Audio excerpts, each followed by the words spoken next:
Hi there, welcome to class. This is Rabbi Dr. Oluwafemi. Today in the teaching, we'll be addressing the biblical Greek and with the topic, the Greek preposition.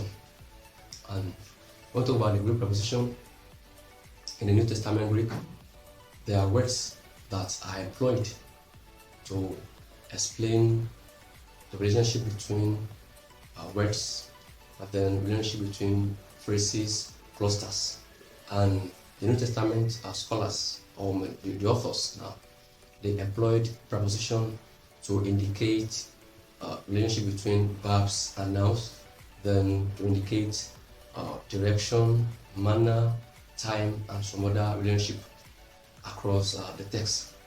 So today, I will show one major importance of the preposition, because preposition is another integral part of the biblical Greek that must be learned and understood, so that for you to have a good and a correct translation of the Greek text. So preposition, though there are some cases that try to give the relationship between verbs and nouns in a sentence. However, biblical Greek prepositions help to give a clearer and better relationship between verbs and nouns and between all other ingredients in the sentence. So let's have two sentences now for us to see the reason for preposition. We have an English sentence that reads, "He eats her bread from the temple," or eats bread now. He eats bread from the temple. This is a preposition. Let's have it in biblical Greek. STA.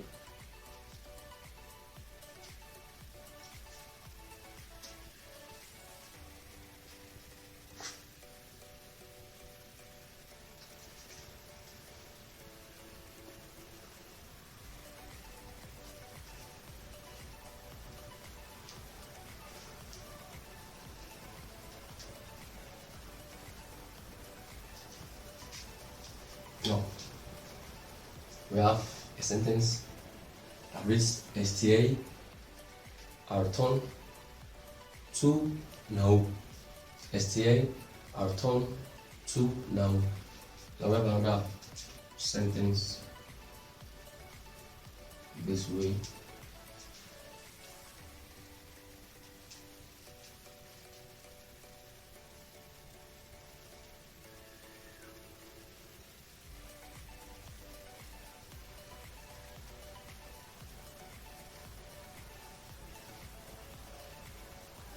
Alright, STA are turned to now. Now we check these two sentences. They have same meaning. For instance, he eats bread from the temple.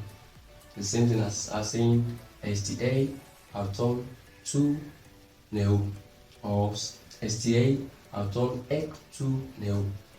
But the second sentence gives a clearer and so also makes it easier to understand the relationship between the verb and the noun, because once we have the preposition here, then it makes the sentence very easy. This could be interpreted the other way, because STA are turned to now will also mean he eats bread of the temple, as he eats bread of the temple. Because this case, when I said initially, I said there are some cases that try to give the relationship between nouns, verbs, and nouns. So this is a genetic case, and it means it's of a possession. That is so this could be written as of the. However, once the preposition is introduced at this ek, which means from. This means from. That's a preposition. Then it makes it easy and also helps us to avoid the pitfall of wrong interpretation. So that's one particular major function of the Greek preposition. So they help to have a clearer understanding of a particular text. So this means from.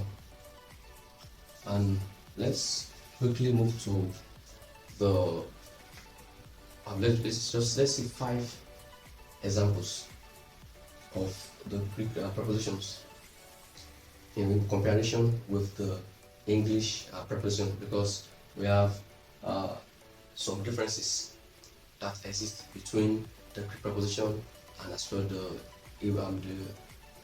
English preposition. So let's see the practice now.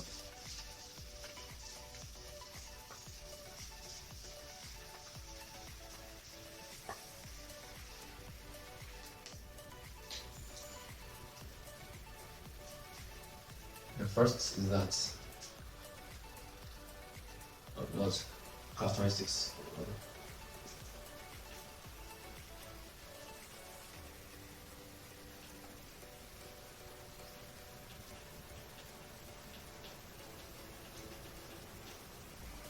The first is multiple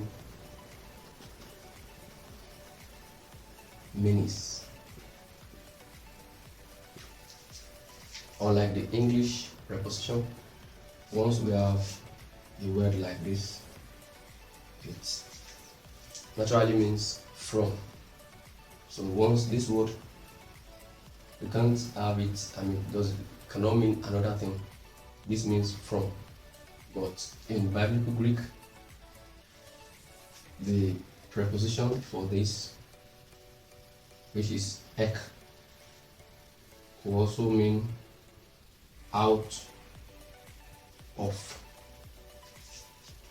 So that's why the first characteristic that differentiates the Greek preposition from the English preposition is that Greek preposition have multiple meanings.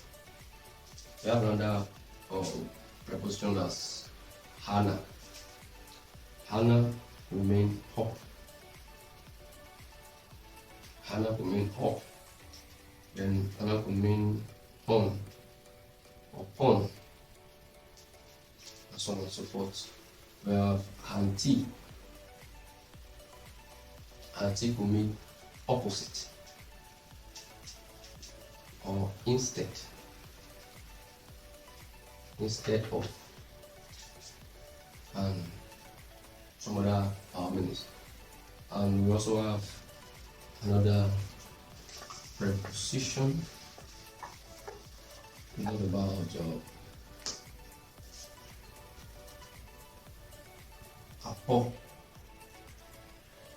Apo, which will mean away or away from. What will mean away from or from. Then we have another one, kata. Kata. Now when you check the original Greek text, that's the Greek Bible, that's the New Testament, you see kata Lukan, which means gospel according to Luke. So this preposition could mean according to.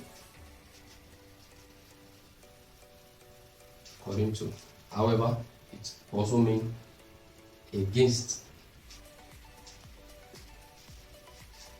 So depending on the case and the rest.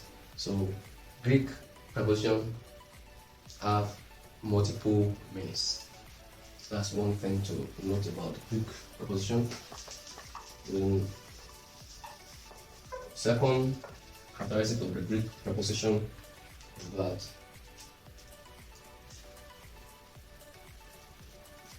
have case specific. They are case specific. In other words, for every preposition, there are cases that will determine the meaning of that particular preposition. For instance, when let's have the word like hang. This N will mean in.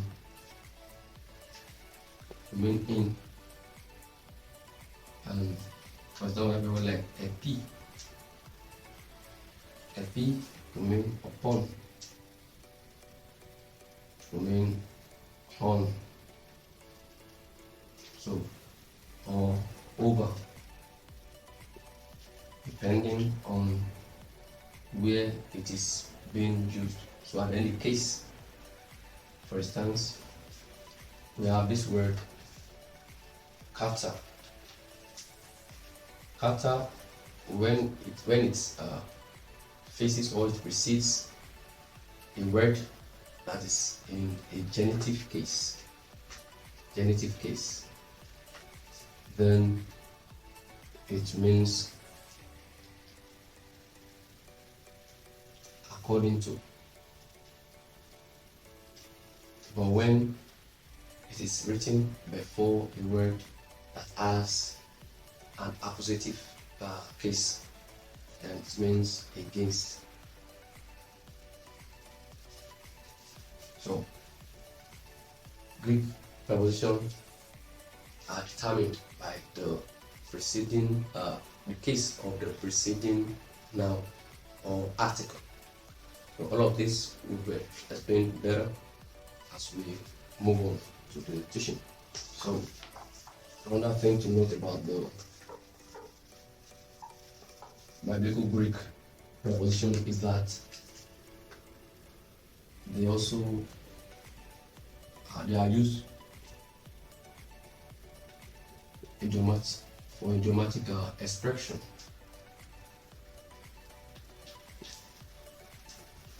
In other words, the prepositions at times are employed and used for idioms.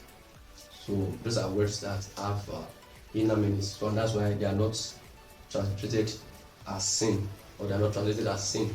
However, they are translated as idioms. For instance, we have a word like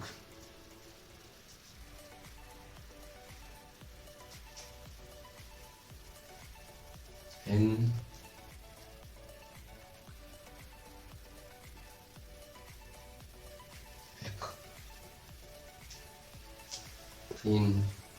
exin, in kersin. That means this is an idiom and it means under control, rather than translating it as in and hand. So it is translated as idiom, under control. So that's a typical example. And we have another example. Let's use a P.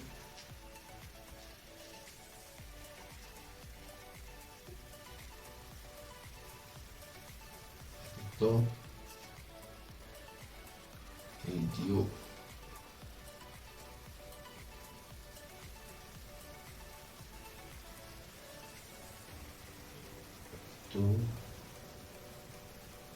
Idio.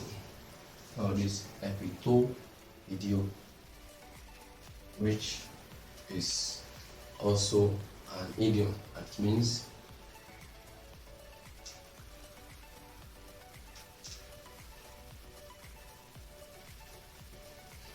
at once,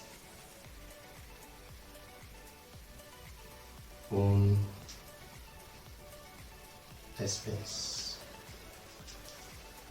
So it means at one's own expense, or at your own expense. So this is an idiom, and that's why it is not translated as this. This one will mean on. This one means in the. I don't mean in one's own. However, because they are used as idioms, so to be translated as idiom, which means at one's own expense. Alright. Next, another characteristic of the Greek preposition is that the Greek preposition also follow different word order. Different word order. Unlike in English. So it will be translated in different word order. For example, English has the word order of subject plus verb plus preposition and plus noun. At times this might not be applicable when we are dealing with the Greek preposition. So we have different word order. Then finally, to also note, the Greek preposition are also determined by the context they are formed. The last one,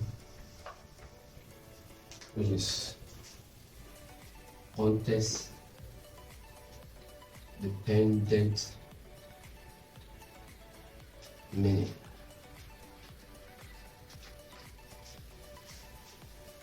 Greek prepositions are context dependent. They are translated at times based on the context. For instance, this Greek preposition para in the context, the context could mean beside, it could mean around, also mean near.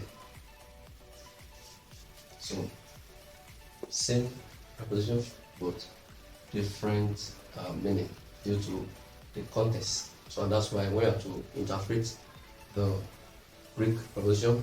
Now we take into consideration the context, then the case, the idioms there, and then the word order. So I believe this has been impactful.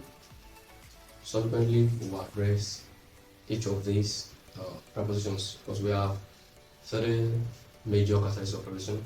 We have prepositions with a particular case, one case.